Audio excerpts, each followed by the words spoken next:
Pablo Escobar was 19 years old the first time he held more money than most people in Colombia would see in a lifetime. It was 1968, and he had just completed his first major smuggling operation, moving stolen cars across the border into Venezuela. As Pablo counted the bills in a safe house in Medellin, something fundamental changed in his understanding of what was possible. This wasn't the small-time money he had made from headstones or bicycle theft. This was wealth that could buy influence, protection, and power. This was money that could change not just his life, but the lives of everyone around him. In that moment, Pablo realized that everything he had done before was just practice, and in the next decade, this realization would lead him to build a criminal empire that would generate more money than most legitimate corporations, corrupt entire governments, and ultimately challenge the United States of America in ways that would reshape the global war on drugs. But to understand how Pablo discovered the power of real money, you have to understand that up until this moment, Pablo had been thinking too small. His childhood crimes had been about survival and proving himself. His teenage operations had been about building reputation and learning skills, but this was different. This was about recognizing that money wasn't just a reward for criminal activity. Money was a weapon that could be used to commit crimes that were impossible without it. The transition from small-time criminal to major smuggler didn't happen overnight.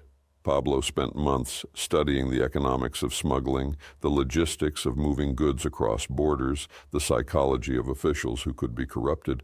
What he discovered was that smuggling was less about avoiding law enforcement and more about making law enforcement irrelevant.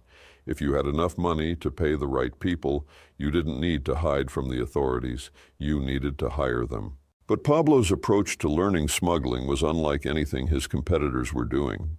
While other criminals relied on trial and error, Pablo conducted systematic research. He spent weeks at border crossings, observing patterns of enforcement. He studied the schedules of customs officials, learning when they were most likely to be distracted, tired, or corruptible. He mapped the informal networks of corruption that already existed, identifying which officials were already taking bribes and which ones were still considered honest. Pablo discovered that corruption wasn't random. It followed predictable patterns based on salary levels, family obligations, gambling debts, and personal ambitions. Officials with sick children were vulnerable to offers of medical assistance. Officials with gambling problems were vulnerable to offers of debt forgiveness. Officials with political ambitions were vulnerable to offers of campaign funding. Pablo was learning to weaponize human weakness with scientific precision. The intelligence network that Pablo built during this period would later become one of his most valuable assets.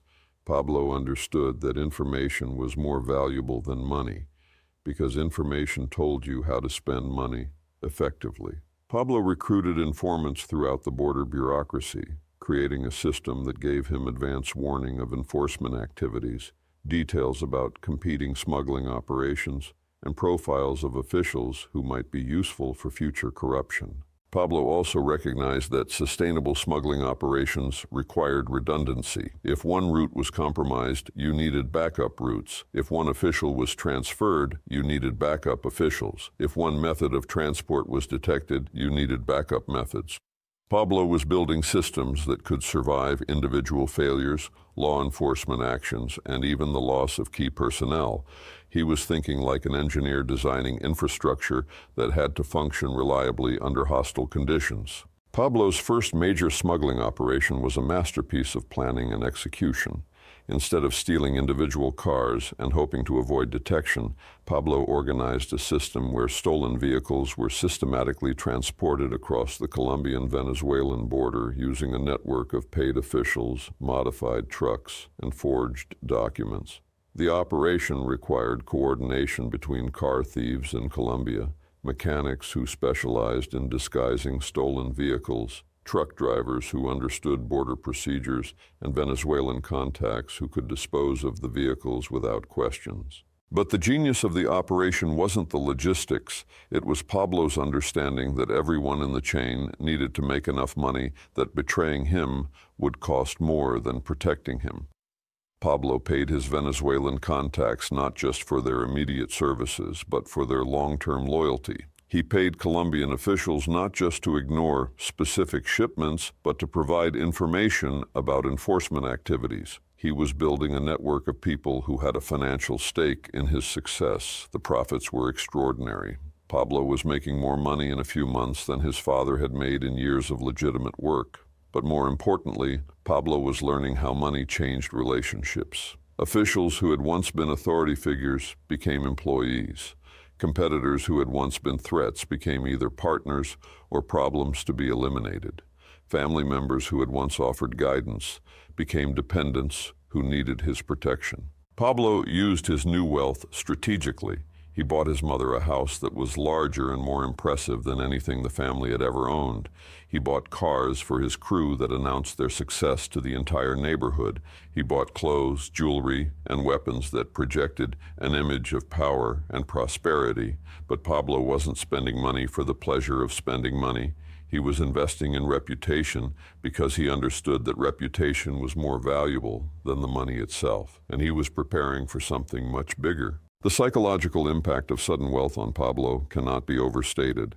For the first time in his life, Pablo had enough money to solve almost any problem. Officials who refused to be corrupted could be replaced with officials who would accept corruption. Competitors who threatened his operations could be eliminated through violence or co-opted through partnership. Legal problems could be made to disappear through carefully applied bribes. Pablo was learning that money was power in the most literal sense imaginable, but the transformation went deeper than simple problem-solving ability. Wealth changed Pablo's perception of himself and his place in the world. Pablo had always been confident, but money gave him a sense of entitlement that bordered on megalomania. He began to believe that rules were suggestions that applied to other people, that laws were obstacles that could be purchased away, and that authority figures were simply employees who hadn't been hired yet. The speed of Pablo's wealth accumulation was unprecedented in Colombian criminal history. In less than 2 years, Pablo went from counting pesos to counting dollars, from worrying about small bribes to planning major corruptions, from thinking about individual crimes to designing criminal systems. This rapid escalation would have overwhelmed most people, but Pablo seemed to adapt effortlessly to each new level of criminal sophistication. Pablo's relationship with his family changed dramatically as his wealth increased. His parents went from offering guidance to seeking permission. His siblings went from being equals to being dependents. Pablo became the undisputed head of the family, not because of age or wisdom, but because of money. This dynamic taught Pablo that financial dominance could translate into social dominance, that economic power could become political power, and that controlling resources meant controlling people. But perhaps most significantly, Pablo's new wealth allowed him to test boundaries that had previously been theoretical. Pablo discovered that almost everyone had a price, but that price wasn't always monetary. Some officials wanted respect, others wanted revenge against their enemies. Still others wanted advancement in their careers or protection for their families. Pablo was learning to be a psychologist, studying human motivation with the systematic attention that other people applied to academic subjects. The transformation wasn't just personal. Pablo was changing the criminal landscape of Medellin simply by demonstrating what was possible. Other criminals saw Pablo's success and began to copy his methods. Corruption that had once been exceptional became routine. Violence that had once been shocking became expected. Standards of criminal behavior that had once seemed unthinkable became normal operating procedures. But the car smuggling operation was just a stepping stone to something much larger. In 1969, while expanding his smuggling network, Pablo encountered something that would change his life and eventually alter the course of history. Reports later suggest that he met a small-time drug dealer who was experimenting with a product that most people had never heard of: cocaine. Cocaine in 1969 was not yet the global epidemic it would become in the 1980s. It was an expensive curiosity consumed by wealthy Americans who wanted something more sophisticated than marijuana, but less dangerous than heroin. The market was small, the profits were modest, and most Colombian criminals ignored it completely. But Pablo saw something that others missed. He saw a product that was valuable enough to justify the risks of international smuggling, compact enough to transport efficiently, and addictive enough to create a reliable customer base. Pablo's introduction to cocaine came through this contact, but Pablo's understanding of cocaine's potential was entirely his own. While the dealer saw cocaine as just another drug to sell to wealthy customers, Pablo saw cocaine as a solution to multiple business problems that had limited his smuggling operations. Cars were bulky, traceable, and had limited markets. Cocaine was compact, untraceable, and had unlimited potential markets. The market research that Pablo conducted into cocaine demand was remarkably sophisticated for a criminal with no formal business education. Pablo studied American cultural trends, reading magazines and newspapers to understand how drug use was changing in major U.S. cities.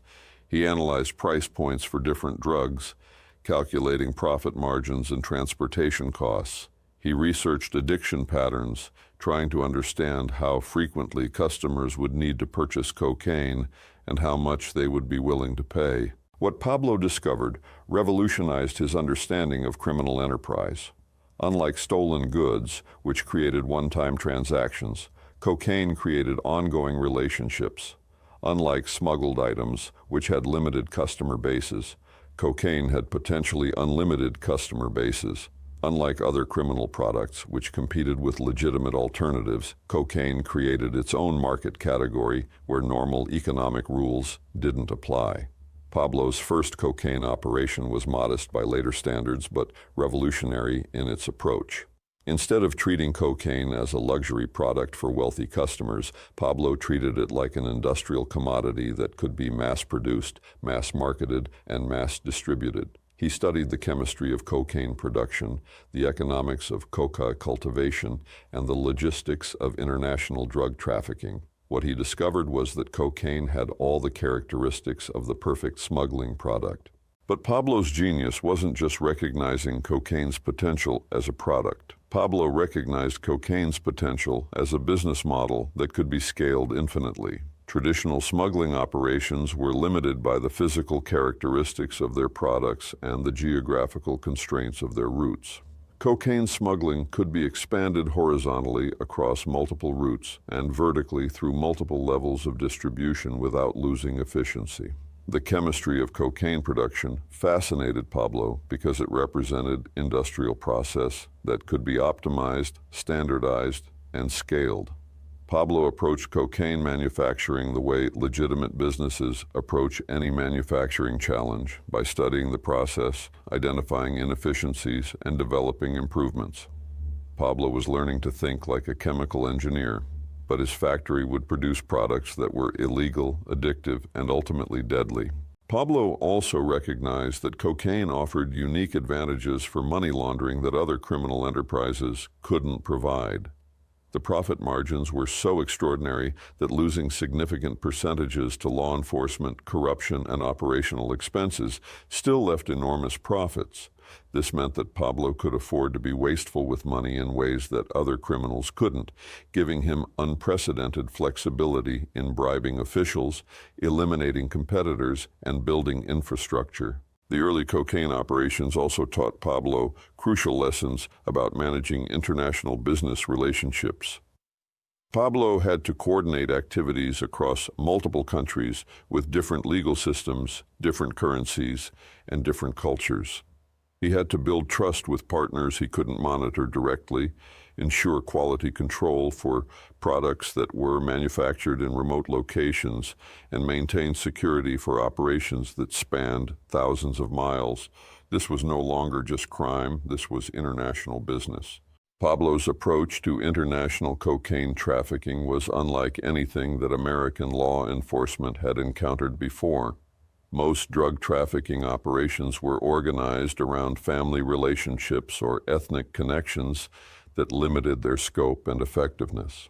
Pablo was building a business organization that recruited talent based on competence rather than kinship, operated across cultural boundaries rather than within them, and expanded geographically based on market opportunities rather than traditional territories. The profit margins were extraordinary. A kilogram of cocaine that cost a few dollars to produce in Colombia could be sold for thousands of dollars in the United States.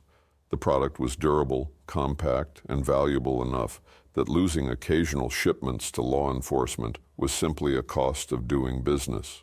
Most importantly, cocaine created its own demand.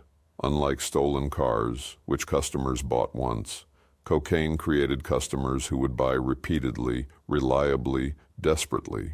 But Pablo's genius wasn't recognizing the potential of cocaine. Other criminals had seen the same opportunities. Pablo's genius was understanding that cocaine could be scaled in ways that no criminal enterprise had ever been scaled before. Instead of thinking about selling to dozens of customers, Pablo started thinking about selling to thousands. Instead of thinking about operating in one city, Pablo started thinking about operating in multiple countries.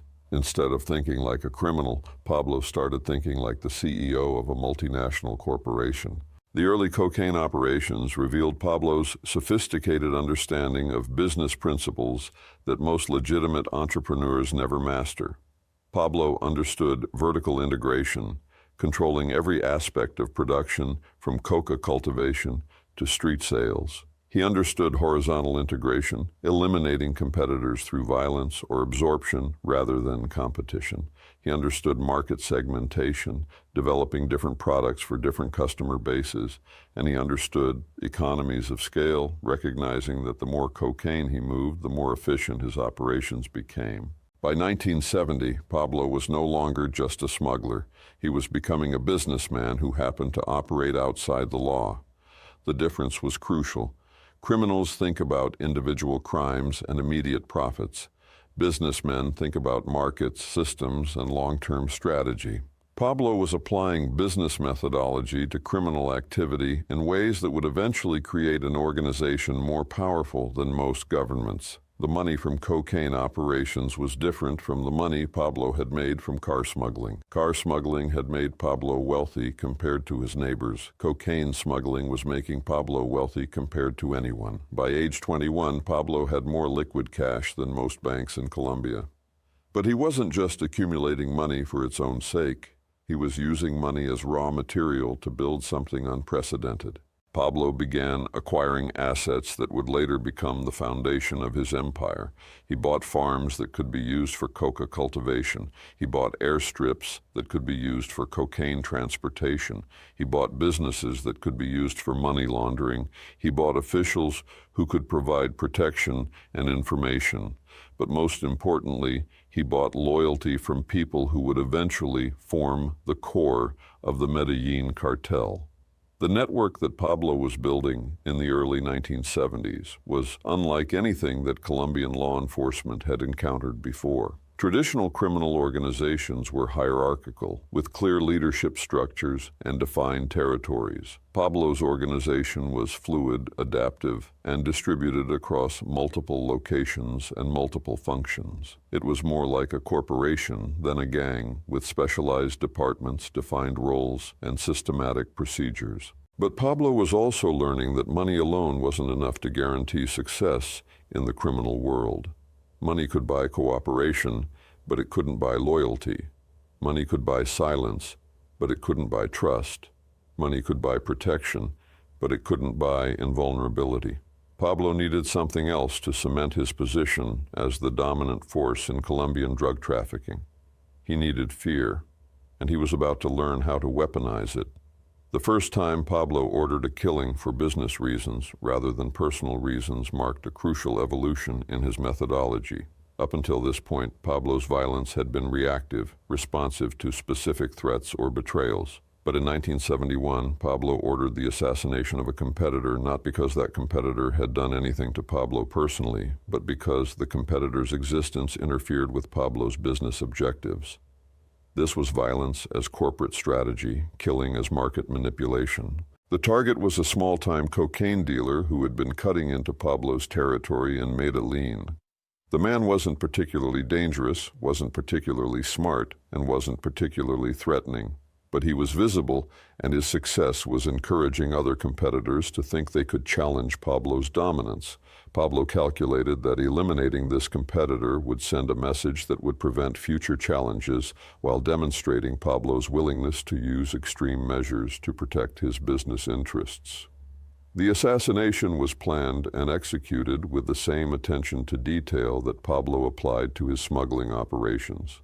Pablo gathered intelligence about the target's movements, identified the optimal location and timing for the killing, recruited the necessary personnel, and created contingency plans for dealing with possible complications. Pablo treated murder like any other business problem that required systematic analysis and professional execution. But the psychological impact of ordering a murder for purely business reasons was transformative for Pablo.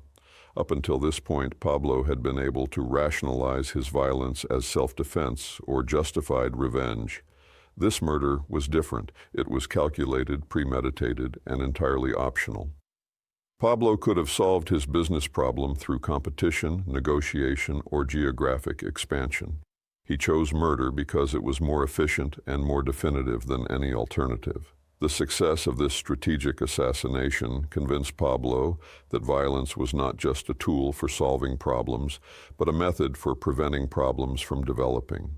Fear, properly applied, could eliminate competition before it materialized, discourage betrayal before it occurred, and establish dominance without requiring ongoing enforcement.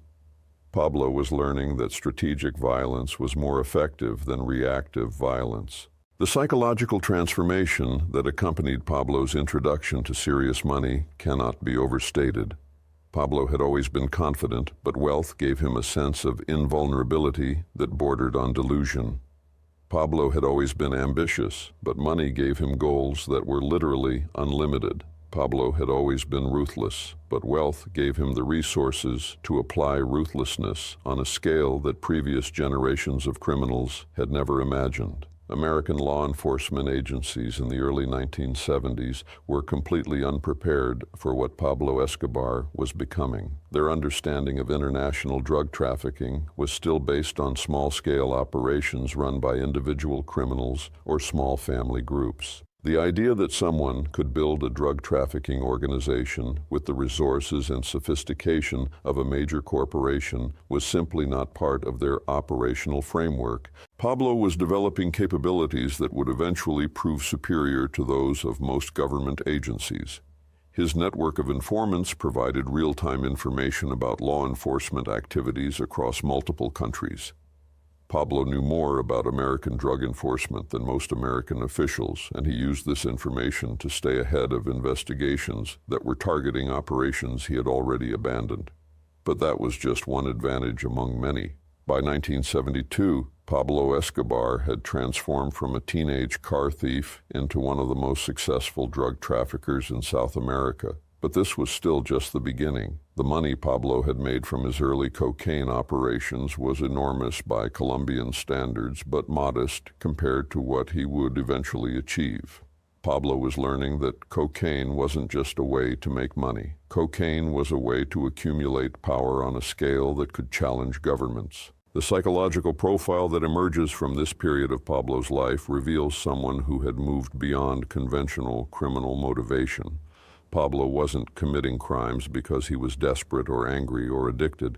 Pablo was committing crimes because he had discovered that criminal enterprises could be more profitable, more efficient, and more powerful than legitimate businesses if they were managed with sufficient intelligence and ruthlessness. Pablo's relationship with money during this period was complex and revealing. He was accumulating wealth faster than he could spend it, but he wasn't motivated by greed in any conventional sense. Pablo was motivated by the understanding that money was convertible into any other form of power. Money could become political influence, social status, physical security, or psychological dominance. Money was the universal tool that could solve any problem or achieve any goal. But the transformation went beyond understanding money as a tool. Pablo was developing a relationship with wealth that bordered on philosophical. Pablo began to see money not just as a means to an end, but as proof of his superiority over other people. The fact that Pablo could generate millions of dollars from activities that other people considered impossible validated his belief that he was fundamentally different from ordinary humans. Pablo's success with cocaine trafficking was also teaching him lessons about human nature that would shape his worldview for the rest of his life.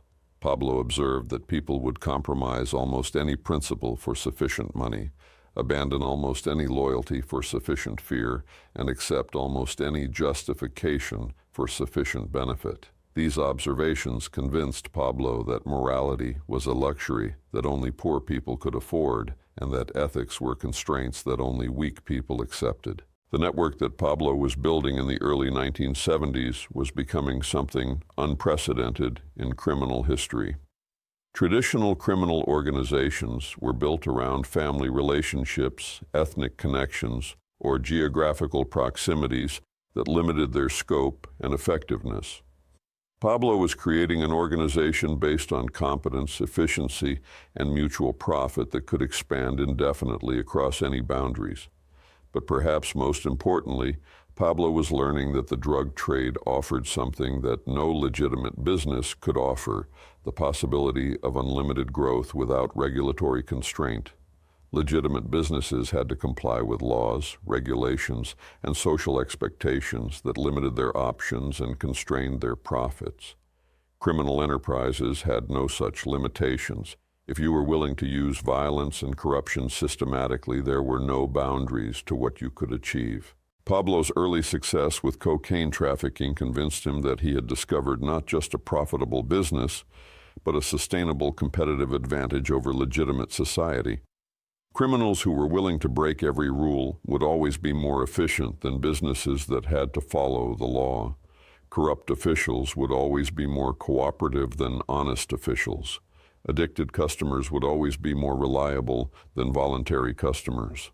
The money that Pablo made from his first major cocaine operations gave him something more valuable than wealth. It gave him proof of concept for a business model that would eventually challenge the authority of two of the most powerful governments in the world. Pablo had learned that if you combine sufficient capital with sufficient ruthlessness, you could build criminal enterprises that operated on the same scale as nation-states. But Pablo was also learning something that would prove even more dangerous than his business insights. He was learning that he enjoyed the process of accumulating power more than he enjoyed the benefits that power provided. Pablo wasn't just building a criminal organization to achieve specific goals. He was building a criminal organization because the act of building it made him feel godlike in his ability to control other people's lives, and that feeling was becoming addictive. By 1973, Pablo Escobar had accomplished something that would have seemed impossible just 5 years earlier. He had transformed from a small-time car thief into one of the most sophisticated criminal entrepreneurs in South America. He had proven that cocaine could be turned into extraordinary wealth, that wealth could be converted into political power, and that political power could be used to protect criminal enterprises from legal consequences. But this was still just the foundation for something much larger.